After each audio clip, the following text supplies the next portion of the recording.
Principle of superposition के बारे में चर्चा करेंगे। 1801 में थॉमस यंग नाम के साइंटिस्ट ने रॉयल सोसाइटी के सामने अपना पेपर पढ़ा, जिसमें उन्होंने प्रिंसिपल ऑफ सुपरपोजिशन का प्रतिपादन किया। हम पिछले वीडियोस में देख चुके हैं कि जब कोई वेव मीडियम में प्रोपेगेट होती है तो मीडियम के पार्टिकल्स अपनी मीन पोजीशन के अलोंग वाइब्रेट करते हैं। लेकिन यदि एक से ज्यादा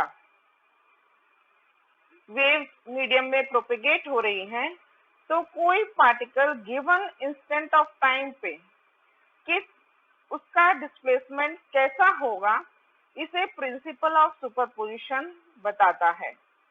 इस प्रिंसिपल ऑफ सुपरपोजिशन के अनुसार when a medium is disturbed simultaneously by any number of waves, the instantaneous resultant displacement of the medium at every point, at every instant, is the vector sum of the displacements of the medium due to the individual waves in the absence of the others.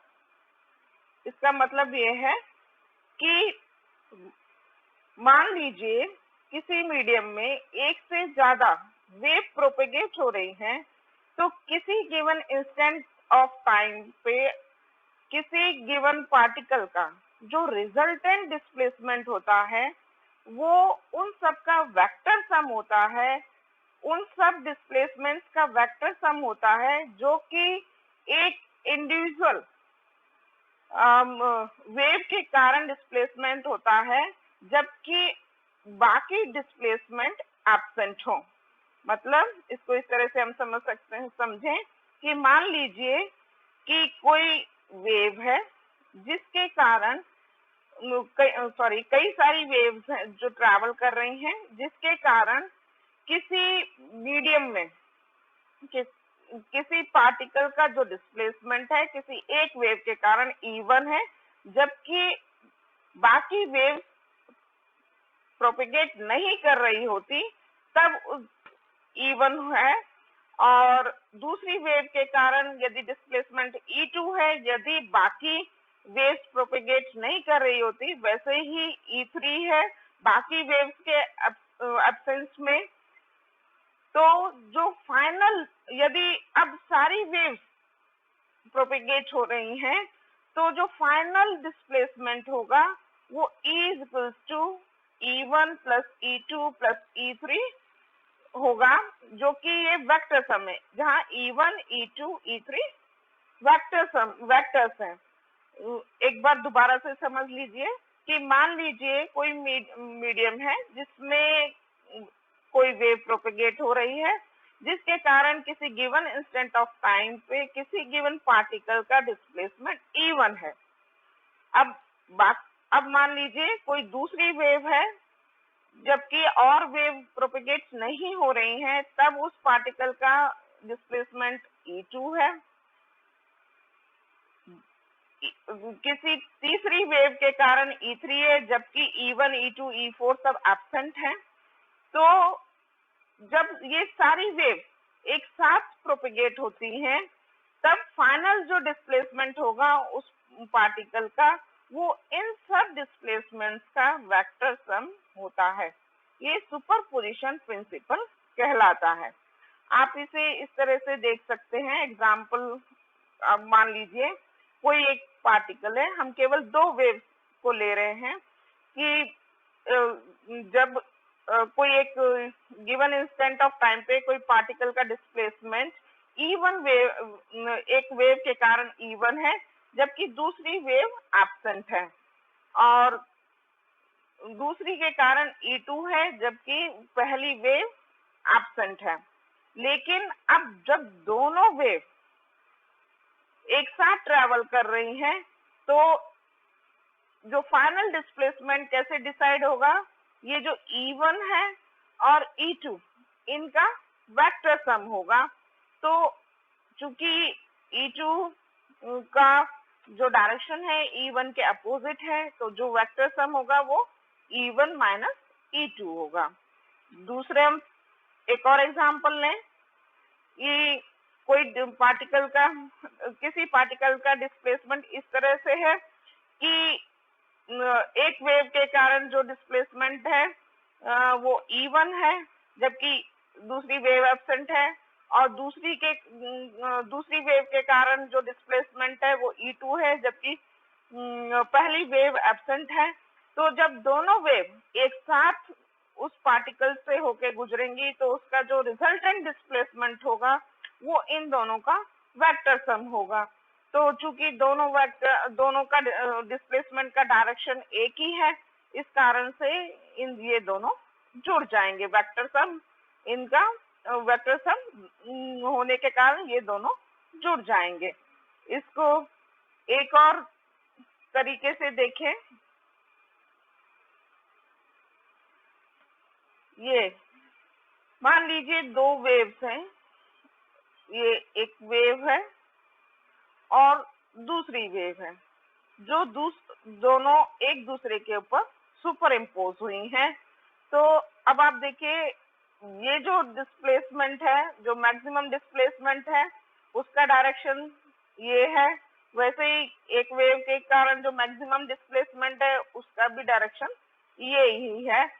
तो जो total displacement होगा वो क्या होगा, इन दोनों का vector sum.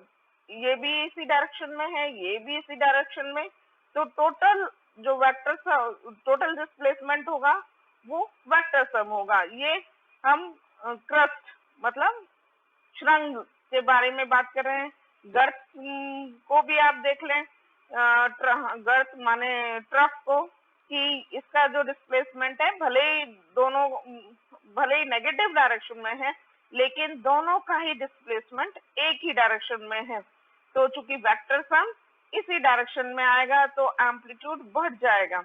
तो यदि दो वेव एक दूसरे के ऊपर इस तरह से सुपरइम्पोज होती है कि क्रस्ट के ऊपर लाई करे, ट्रफ के ऊपर लाई करे, तो उनका आयाम यानी एम्पलीट्यूड जुड़ जाएगा, और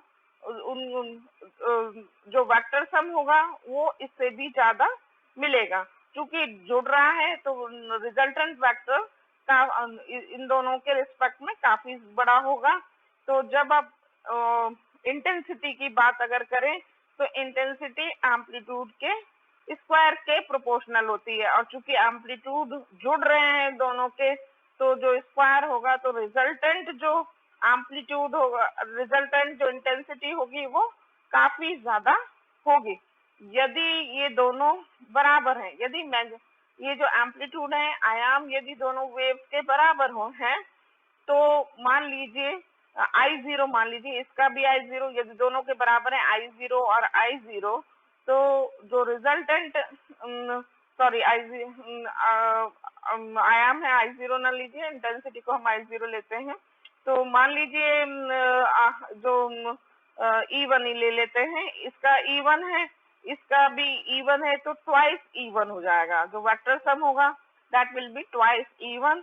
तो जो इंटेंसिटी होगी वो एम्पलीट्यूड के स्क्वायर के प्रोपोर्शनल, तो एम्पलीट्यूड के स्क्वायर के proportional, that means twice E1 whole square, मतलब 4E1 स्क्वायर। मतलब पहली मतलब एक वेव जो जो एम्पलीट्यूड जो इंटेंसिटी है वो 4 गुनी हो जाएगी, 4 गुनी इंटेंसिटी आपको मिलेगी। इसमें आप देखिए, यदि वेव इस तरह से सुपरइम्पोज होती हैं कि क्रस्ट ट्रफ के ऊपर लाई करे, तो आप देखिए कि ये इस डायरेक्शन में डिस्प्लेसमेंट है E1 और दूसरी का E2 अपोजिट डायरेक्शन में है, तो vector sum E1 minus E2 हो जाएगा। तो रिजल्टेंट जो एम्पलीट्यूड होगा वो काफी कम होगा। तो जो इंटेंसिटी है वो चूंकि एम्पलीट्यूड के स्क्वायर के प्रोपोर्शनल होती है, तो इंटेंसिटी काफी कम हो जाएगी। और यदि E1 और E2 दोनों बराबर हैं तो vector sum E1 minus E2 होता है और E1 और E2 दोनों बराबर हैं, तो E1 माइनस E2 0 हो जाएगा। तो मतलब एम्पलीट्यूड 0, इसका मतलब इंटेंसिटी 0। तो यहाँ पर आपको अगर E1 यदि दोनों वेव्स के एम्पलीट्यूड बराबर हैं और वो इस तरह से सुपर इम्पोज होते हैं कि क्रस्ट ट्रफ के ऊपर लाई करता है, यानी कि श्रृंग अर्थ के ऊपर लाई करता है, तो रिजल्टेंट इंटेंसिटी 0 मिलेगी आपको। और यदि इस तरह से लाई करे कि क्रस्ट के ऊपर और ट्रफ के ऊपर लाई कर रहा है और दोनों के एम्पलीट्यूड अगर बराबर हैं, तो इंटेंसिटी आपको 4 गुनी मिलेगी। धन्यवाद।